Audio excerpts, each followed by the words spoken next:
আসসালামু আলাইকুম। রান্নার শুভ্রতা চ্যানেল থেকে সবাইকে ধন্যবাদ। ইলিশ মাছ যদিও শ্রেষ্ঠ, কিন্তু তার লেজটির কদর কিন্তু অনেক কম। আমার বাসাতে তো একেবারেই না। লেজ তো সবসময়ই ফেলে দিতাম। এখন কিন্তু লেজ আর ফেলে দেওয়ার মতো নয়। লেজ দিয়ে করে ফেললাম একটি মজার ভর্তা।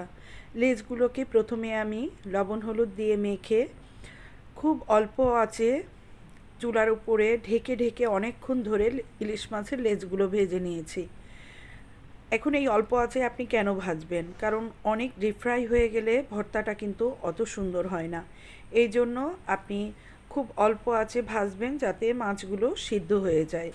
এবার মাছগুলো সিদ্ধ হয়ে গেলে আমি ননস্টিক প্যানে 1 চা চামচ পরিমাণে বাদাম, বাদাম দিয়েছি, 1 চা চামচ পরিমাণে কাঠবাদাম ও কিছু কাজু বাদাম দিয়ে আপনার 3টি শুকনা ঝাল দিয়ে ভালো করে ভেজে নেব। বাদামগুলো খুব ভালোভাবে ভাজা হয়ে গেলে আমি এই বাদামগুলোকে একটি পাটায় খুব সুন্দর করে মিহি করে পিষে নেব। সাথে শুকনা ঝালটি আপনি মিহি করে পিষে নিতে পারেন। আমি মিহি করে পিষে নেইনি, আমি হাতে মেখে নিয়েছিলাম।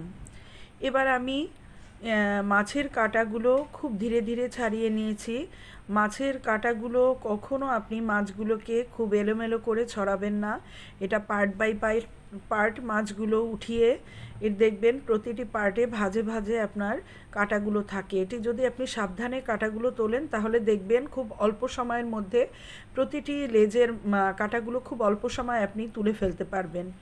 এরপরে আমি যে শুকনা ঝালগুলো ছিল তার মধ্যে আমি হাফ চা চামচ পরিমাণে তেল, সরিষার তেল এবং কিছুটা লবণ নিয়ে আমি যে একটা পেঁয়াজ পাতলা করে কুচি করে নিয়েছি সেটা ভালোভাবে এই শুকনা ঝালের মধ্যে আমি মেখে নিয়েছি। মাখানো হয়ে গেলে এবার সমস্ত উপকরণ, সেই বাদাম বাটা এবং ইলিশ মাছ যেটা আমি কাটা ছাড়িয়ে নিয়েছিলাম সেটা আমি খুব সুন্দর করে হাতে মেখে নিয়েছি। ভর্তা মানে তো মাখতেই হবে, আমি প্রচুর পরিমাণে মেখে নিয়েছি।